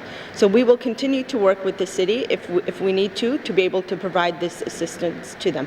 Thank you. Thank you. Thank you, Minister. Oral questions. Member for Yellowknife North. Yeah, thank you, Mr. Speaker. And this is really the heart of the problem, is that the federal funding is sitting there. Someone can access it. It reduces heating costs, but we're asking municipalities who are already underfunded to essentially take that on and then start providing heating to people, which requires setting up an entire utility. I really don't think we can put that ask on our underfunded community governments right now. Unfortunately, the Minister of Infrastructure is also the Minister for the Northwest Territories Power Corp. Perhaps we can give that Board of Deputy Ministers something to do. Is the Minister willing to change the mandate of the Power Corp to include the option of being a utility for heating? Thank you, Mr. Speaker. Thank you, Member for Yellowknife North. Minister responsible for infrastructure. Thank you, Mr. Speaker. Mr. Speaker, at this point, this is not something that's being contemplated. NTPC, the Power Corporation role is to provide a reliable electrical power. Thank you, Mr. Speaker. Thank you, Minister. Final supplementary. Member for Yellowknife North. Thank you, Mr. Speaker. I think it's a little rich for us to say it's not our mandate to provide home heating, and then to tell the communities, which is clearly not their mandate, to all of a sudden expand into becoming utilities. Is the Minister willing to approach the Canadian Infrastructure Bank, where that federal funding is sitting, and fund a territory-wide feasibility study of biomass district heating, and we can find the most cost-effective way to do this for every community in the Northwest Territories? Thank you, Mr. Speaker. Thank you, Member for Yellowknife North. Minister responsible for infrastructure. Thank you, Mr. Speaker. Mr. Speaker, it is possible if a suitable project came along that fits the criteria, the investment criteria. Thank you, Mr. Speaker. Thank you, Minister. Oral questions. Oral questions. Member for Frame Lake. Merci, Monsieur le Président. My question is for the Minister of Environment and Natural Resources. N.W.T. progress on Thai-Dene seems to have stalled. Meanwhile, on the federal side, Thai-Dene staff have been going great guns. There's hiring monitors, a tourism coordinator, first ever sport fishing system with Parks Canada. These are all welcome. Events. Then, of course, there was the signing of the agreement between the federal government and Yellowknife Dene First Nation on September 25th. So can the Minister explain why there are still no regulations for the establishment of the N.W.T. portion of Thai-Dene in the wildlife conservation area? Must see, Mr. Speaker. Thank you, Member for Frame Lake. Minister responsible for Environment and Natural Resources. Thank you, Mr. Speaker. Mr. Speaker, I'd like to first of all thank the member for continuing keeping us on our toes on this topic, and I greatly appreciate it. So first of all, amendments to the regulations for the Thai-Dene should be completed by the end of 2021. However, what people need to know is EIA, Lands and Natural Resource Departments are working to finalize a process for engagement with intergovernmental councils and Indigenous governments and organizations on our legislative initiatives to ensure a consistent approach. Mr. Speaker, ENR is preparing to engage on the Tyendinaga and N.W.T territorial protected regulation developed using an intergovernmental council engagement process. Thank you, Mr. Speaker. Thank you, Minister. Oral questions. Member for Frame Lake. Merci, Monsieur le Président. I want to thank the Minister for that information. Great that we're going to be working more collaboratively on regulations moving forward, and I'll be back here in February asking more questions about Tyendinaga. I'd like to ask the Minister, though, about progress on management boards for Tyendinaga. Seems to be stalled as well. Can the Minister tell us whether any of the relevant parties have made appointments, and if so, when and who? Merci, Mr. Speaker. Thank you, Member for Frame Lake. Minister responsible for ENR. Thank you, Mr. Speaker. Mr. Speaker, we're in the process of appointing the members for the Tyendinaga Operational Management Board. Once this process is completed, we're then looking at appointing to our Regional Management Board. So we're in the process, and it's getting close. Thank you, Mr. Speaker. Thank you, Minister. Oral questions. Member for Frame Lake. Merci, Monsieur le Président. I want to thank the Minister for that. Getting close counts in horseshoes, but not in this Assembly. I understand that some of the parties have actually made appointments. Haven't been made public yet. I don't know what's going on, but that's what Public Registry is actually supposed to be doing. So can the Minister tell us, though, if there's a public seat on any of the Tyendinaga management boards, and if so, how was recruitment carried out? Merci, Mr. Speaker. Thank you, Member for Frame Lake. Minister responsible for ENR. Thank you, Mr. Speaker. And I agree that close is good in horseshoes, and we are getting really close, so I have to say that we're getting close to having a ringer here, so that's a good thing. There is a seat on the Operational Management Board for the Tyendinaga that is appointed by the N.W.T and N.W.T. However, there are no specific public seats on the Operational Management Board. There is a government appointee on the Regional Management Board that is to represent the public interest. Thank you, Mr. Speaker. Thank you, Minister. Final supplementary. Member for Frame Lake. Merci, Monsieur le Président. I guess this gets to one of the main points I want to make here is that there's a real scarcity of information on the so-called protected areas public registry. If we're recruiting somebody to sit as a public member, where's the public notice about it? Where's the I'll give the Minister another example. He extended the land withdrawal for the N.W.T protected area recently. That's not on the public registry either. So there's going to be a lot of correspondence from the management boards. That should be on the public registry. So can the Minister tell us when we can expect to see a real public registry for the Protected Areas Act, and when will he get the resources to do it? Merci, Mr. Speaker. Thank you, Member for Frame Lake. Minister responsible for ENR. Thank you, Mr. Speaker. Mr. Speaker, there is a link to the land withdrawal for the N.W.T on the public registry. ENR is working to improve functionality of the Protected Areas Registry. The work is scheduled to begin in January 2021. We expect that the new version of the Protected Area Registry will be available next summer. In the meantime, ENR continues to keep the current Protected Areas Registry up to date in compliance with Section 9 of the Protected Area Act. We are looking at how best to post board appointments information on the registry.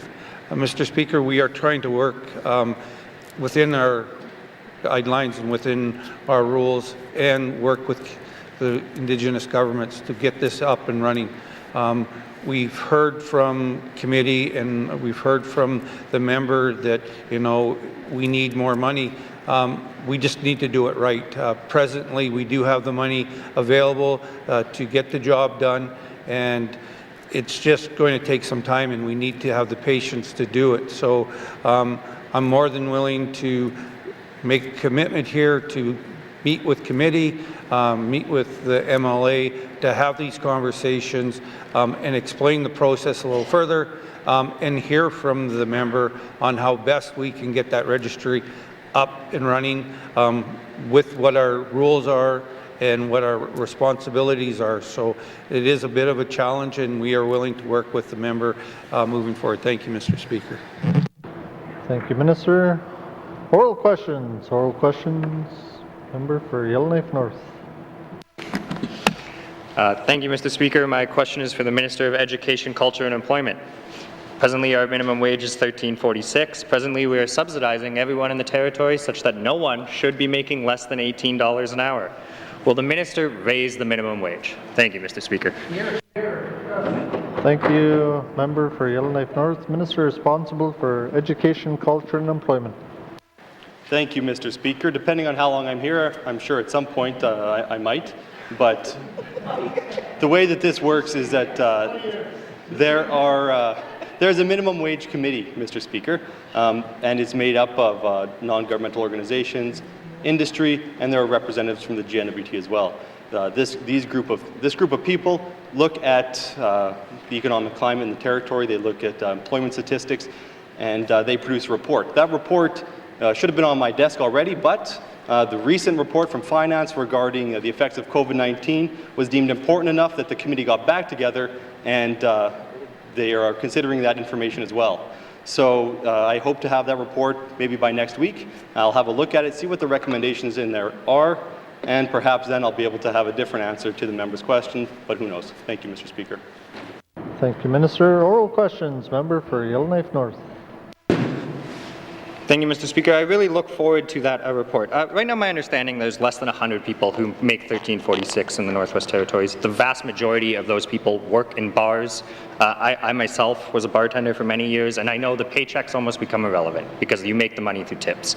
I want to raise the minimum wage. I want to go high, but I don't want to get pushback from the hospitality industry who's suffering. Many jurisdictions have made a lower rate for liquor servers. Is the minister willing to do that? Thank you, Mr. Speaker. Thank you, Member for Yellowknife North. Minister responsible for EC&E. Thank you, Mr. Speaker. I'll see what the report recommends. It's a complete waste of all of these people's time if I'm going to stand up here and answer these questions without ever seeing what is recommended. I understand what the member's saying. I've worked in the industry as well, and I know that you make lower wages because you live off the tips. So if that's something that they recommend, then that's something I consider. However, you don't get tips everywhere you work. Maybe Yellowknife isn't bad, but I know there's places where the tipping isn't great. So we can't paint the N.W.T with the same brush as the rest of Canada. Thank you, Mr. Speaker. Thank you, Minister. Oral questions. Member for Yellowknife North. Thank you, Mr. Speaker. The way that works in most jurisdictions is if the tips do not bring you up past minimum wage, then the employer must make up the difference. It's not a matter of if you don't get tips, you're working at a lower rate. Another exemption that I think would allow us to go higher is a lot of jurisdictions have a training wage. They have a wage for people in their teenage years. This is the other argument that's often said why we can't raise the minimum wage, because people have first-time jobs or they're just training. Is the minister willing to implement a training wage for the minimum wage? Thank you, Mr. Speaker. Thank you, Member for Yellowknife North. Minister responsible for EC&E. Thank you, Mr. Speaker. I don't think we can discriminate in the territory based on age. And so to say that someone is under a certain age, so they make less because we're calling it a training wage. I had jobs when I was younger. I wasn't training, I was training people sometimes. I was working with people older than me, and I was training them. So I don't want to get in trouble with any sort of human rights legislation. But again, I'm open to anything. I can't wait to see that report, and as soon as I receive it, I'll make sure that it's shared with the Standing Committee on Social Development, and I'll be happy to have a conversation with them prior to making a decision. Thank you, Mr. Speaker. Thank you, Minister. Final supplementary. Member for Yellowknife North. Mr. Speaker, I'm trying to advocate for those exemptions so we can get a path to a living wage, Mr. Speaker. I recognize that the first few months on a job, perhaps it is justified to pay someone a lower rate. However, I think if we're going to get in trouble with human rights, it's probably the fact that $13.46 at full time is less than $30,000 a year. People are living in poverty if they earn our minimum wage. The market has moved well beyond this. You cannot hire someone in this territory, a full-time adult, and pay them $13.46. We have simply made our minimum wage irrelevant. Is the minister willing to get a path forward on how we can get a living wage implemented in the Northwest Territories? Thank you, Mr. Speaker. Thank you, Member for Yellowknife North. Minister responsible for Education, Culture and Employment. Thank you, Mr. Speaker. That took a turn. The member was advocating for an increased minimum wage, then said the minimum wage is irrelevant, and now wants a living wage. So, no, I don't have a path to a living wage. I mean, frankly, I don't have a path to ensuring that everyone makes, $25 plus in the territory. I'm really not sure how we would get to that at this point. It would take a rethinking of a lot of small businesses. We have places, I know of businesses in Hay River that would go under if they had to pay everyone $25 an hour. So, no, I can't commit to that. Thank you, Mr. Speaker. Thank you, Minister. Colleagues, our time for oral questions has expired. Written questions. Written questions. Returns to written questions. Returns to written questions.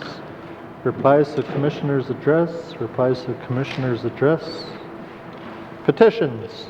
Petitions. Reports of committees on the review of bills. Reports of committees on the review of bills. Reports of standing and special committees. Reports of standing and special committees. Tabling of documents. Minister of Justice. Mr. Speaker, I wish to table the following 3 documents: annual report on the activities of the rental officer, April 1, 2019 to March 31, 2020. Legal Aid Commission of the Northwest Territories Annual Report 2019 to 2020, and Northwest Territories Coroner Service 2019 Annual Report. Thank you, Mr. Speaker. Thank you, Minister. Tabling of documents. Minister of Finance. My apologies, Mr. Speaker. Mr. Speaker, I wish to table the following document, Budget Dialogues 2020, What We Heard reports from September 2020. Thank you, Mr. Speaker. Thank you, Minister. Tabling of documents. Tabling of documents. Notices of motion. Notices of motion. Motions. Member for Tuniday. Oh, sorry. Member for Tuniday-Welde. Must show, Mr. Speaker. Motion 17-19 bracket 2. Whereas this Legislative Assembly is required to appoint members to the Board of Management in accordance with Section 36 of the Legislative Assembly and the Executive Council Act. And whereas there is a requirement for the naming of 2 members to hold the positions of Deputy Chairpersons of Committee of the Whole. And whereas there is a vacancy of one of the positions of Deputy Chair of Committee of the Whole and it is desirable to appoint another member. And now, therefore, I move, seconded by the Honourable Member for Hay River North, that the following member be appointed for the Board of Management of the Assembly. The Honourable Shane Thompson, member for Nahende. And further, the following member be moved from the Board of Management as an alternate member, Ms. Katrina Nokleby, member for Great Slave. And furthermore, the Honourable Member for Decho, Mr. Ronald Bonnaroosh, be appointed as Deputy Chair of Committee of the Whole. Thank you. Tuniday-Welde, motion is in order. To the motion?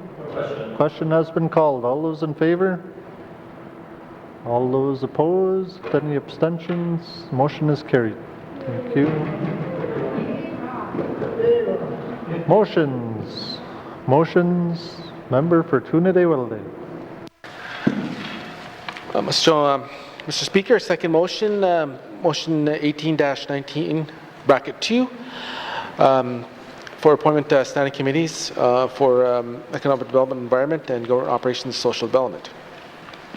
Whereas Rule 89 bracket 2 requires the members be appointed to the Standing Committee on Economic Development and Environment, and whereas Rule 89 bracket 2 requires that members be appointed to the Standing Committee on Government Operations, and whereas Rule 89 bracket 2 requires that members be appointed to the Standing Committee on Social Development.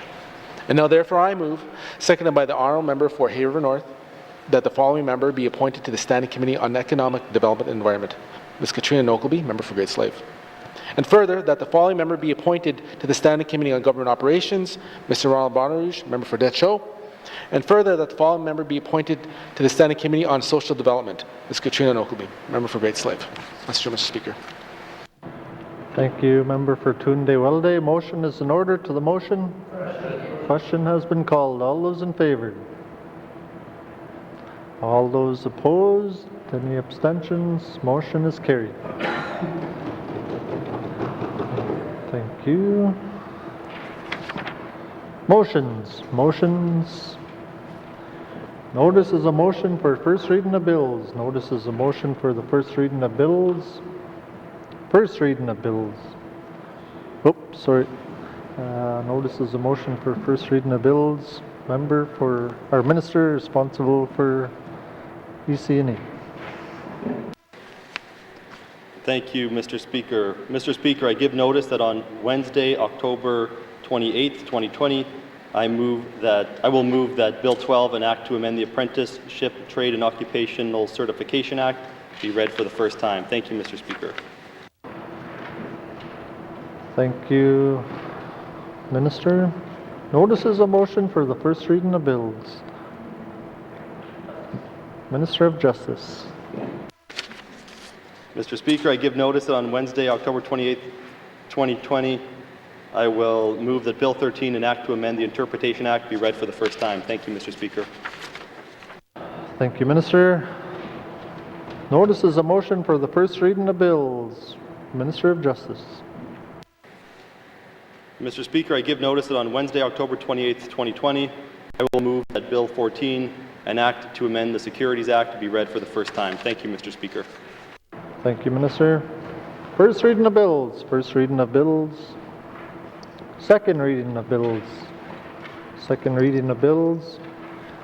Consideration in Committee of the Whole of Bills and Other Matters, Table Document 165-19 brackets 2, Table Document 166-19 brackets 2, Table Document 167-19 brackets 2, Table Document 181-19 brackets 2, with member for N.W.T Lakes in the chair.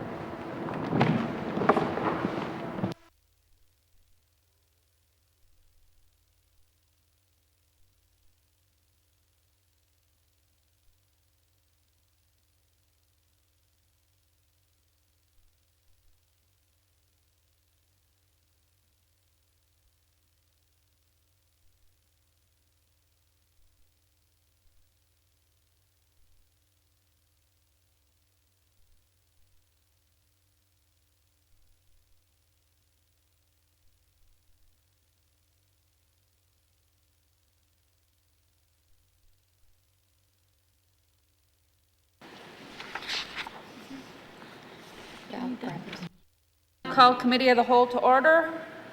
What is the wish of committee? Mr. Norn? Madam Chair, committee wishes to deal with Table Document 181-19 bracket 2, Capital Estimates 2021-2022, Department of Finance. Madam Chair. Thank you, Mr. Norn. Does committee agree? Thank you, committee. We will take a short recess.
I'll call committee back to order.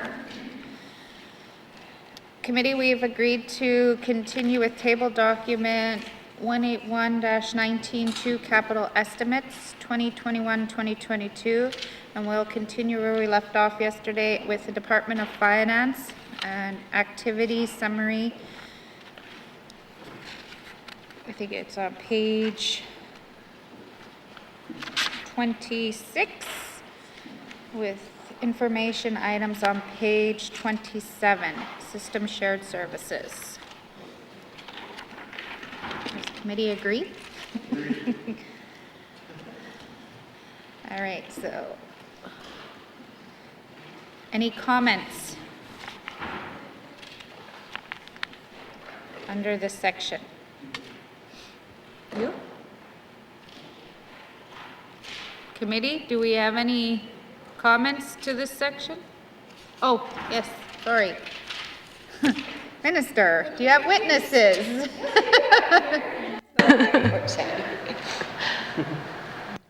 Please escort the witness to the chamber.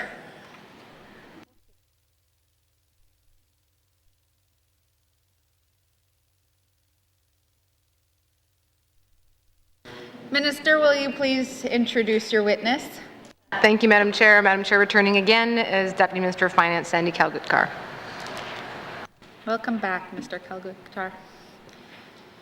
Committee, do we have questions under this activity? Okay. Seeing that there are no questions,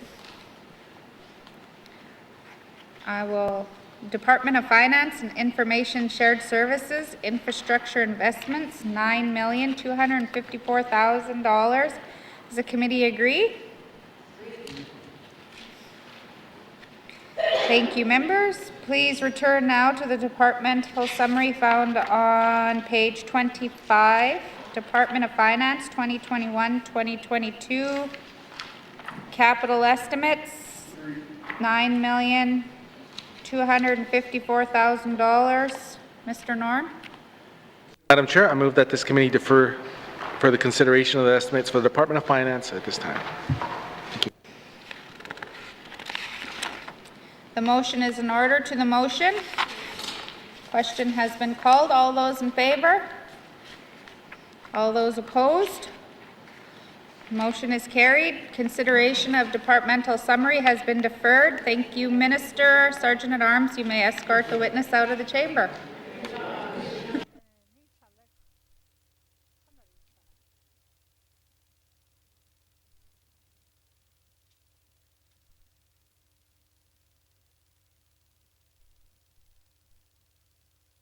Mr. Norn, what is the will of committee? Madam Chair, I move that the chair rise and report progress. The motion is in order, non-debatable. All those in favor? All those in favor? All those opposed? Motion is carried. I will now rise and report progress.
Order, order.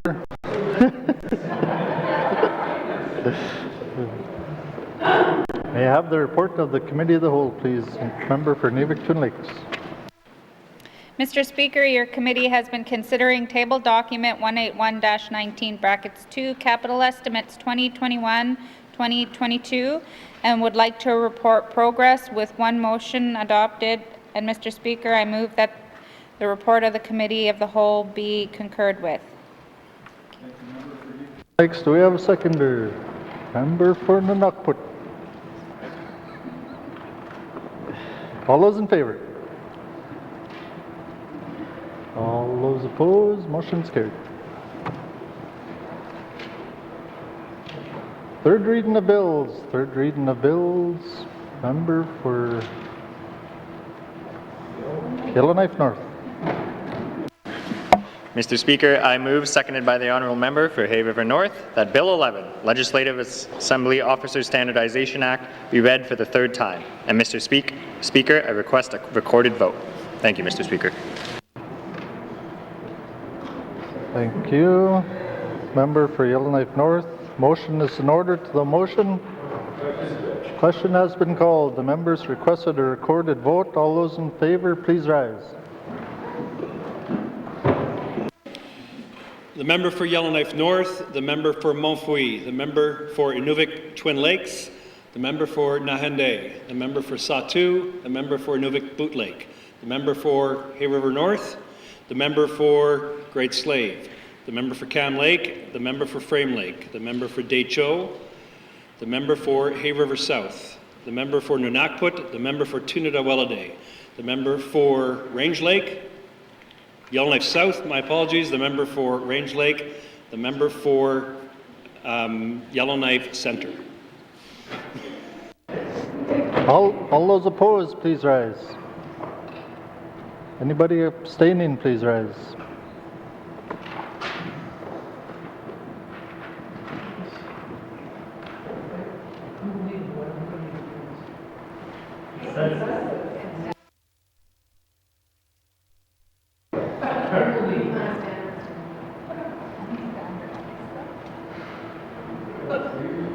The results of the recorded vote, 17 in favor, 0 opposed, 0 abstention. The motion is carried. Bill 11 has had third reading. Third reading of bills. Third reading of bills. Mr. Clerk, orders of the day. Orders of the day for Tuesday, October 27th, 2020, 1:30 p.m. Prayer, minister statements, member statements, recognition of visitors in the gallery, reports of committees and the review of bills, reports of standing and special committees, returns to oral questions. Recognition of visitors in the gallery, acknowledgements, oral questions, returns to written questions, replies to commissioner's address, petitions, tabling of documents, notices of motions. Notices of motion for first reading of bills, second reading of bills, consideration in committee of the whole of bills and other matters, tabled documents 165, 166, 167, and 181-19-2, report of committee of the whole, third reading of bills, orders of the day. Thank you, Mr. Clerk. This House stands adjourned until Tuesday, October 27th, 2020 at 1:30 p.m.